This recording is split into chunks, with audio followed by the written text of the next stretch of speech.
Happy New Year, YouTubers. Kurt here. Hey, sending you part 3 of this Anderson Manufacturing AM10 build that I've been doing. Since the last video, if you all watched, these are some of the modifications I've done so far. Got rid of the Anderson Manufacturing barrel and bolt, and bought a Fulton Armory 24-inch stainless 110 twist bull barrel with a matched bolt.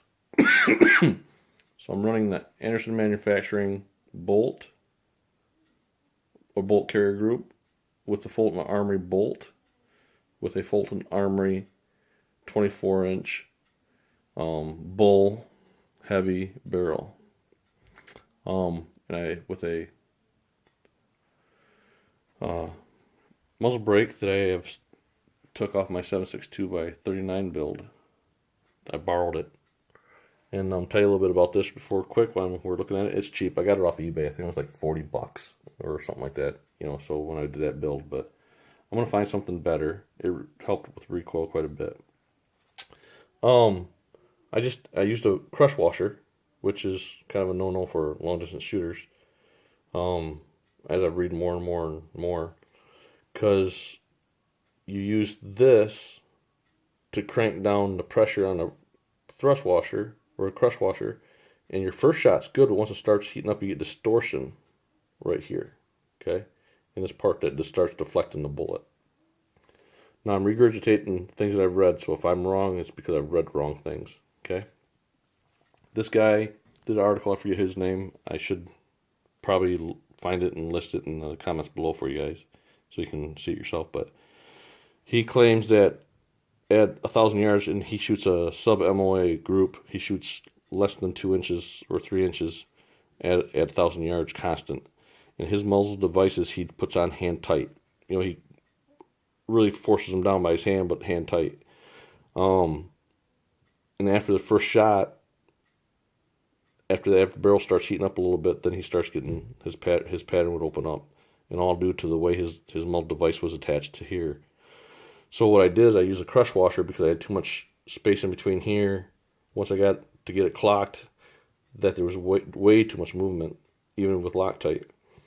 So I used a crush washer. I put it in a press. I used a press to crush it, put it on, crush another thousands, put it on, put another crush another thousand to put it on, until I got it to line up hand tight.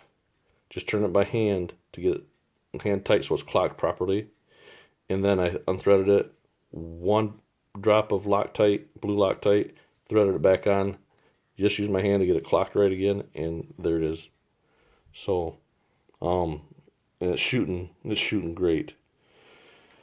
Other thing that I did is to try to get rid of some of the recoil, and with the Fulton Armory barrel, the issue that I had there was it was overgassed, so I had to get a Fulton Armory adjustable gas block because, I don't know, that's where I just got it.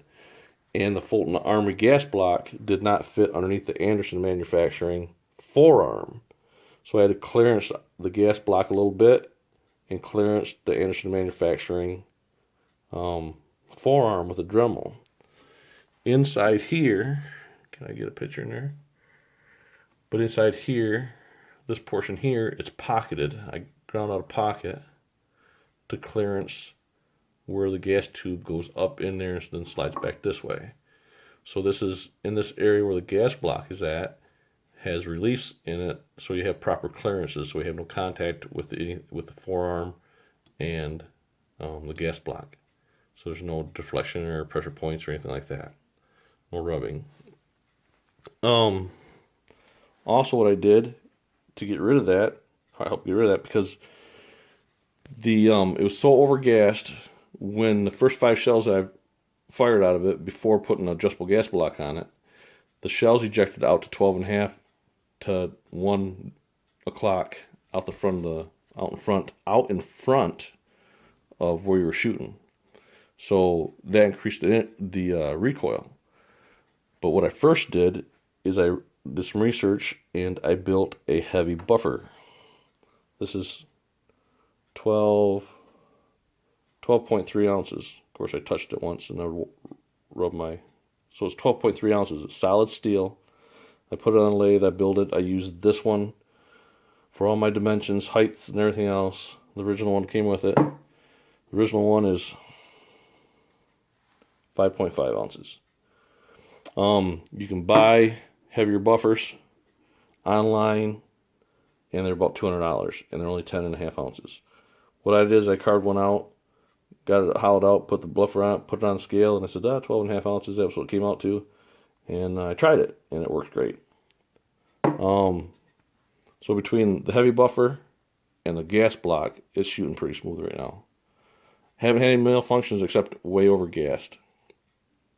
Some of my test loads, these are my best test loads. This is a dime, so you guys can see that it's a dime. Okay. This is 200 yards. This is on my 308 165 grain SST Hornadies. What's the coefficient of 0.447. Hand loads. This is the groups that I'm getting. These are my powder chargers. The powder charge is 223 powder. You know, everybody who knows powder chargers knows what my powder chargers are. But 200 yards. This is a dime on these groups. So I'm happy, guys. This is something I've built, and if I can build it, you can build it too. I'm nobody special. I'm just a guy who has a brain and kind of puts thoughts through it, you know. So I'm excited to shoot this thing some more. I'm excited to really take it out some distances. Back to the gun. The Fulton Armory bolt and barrel match combination. Anderson Manufacturing bolt carrier group. Anderson Manufacturing forearm. Anderson upper and lower matched. Magpul buttstock. Magpul foregrip. Vortex 6-24. Vortex mount.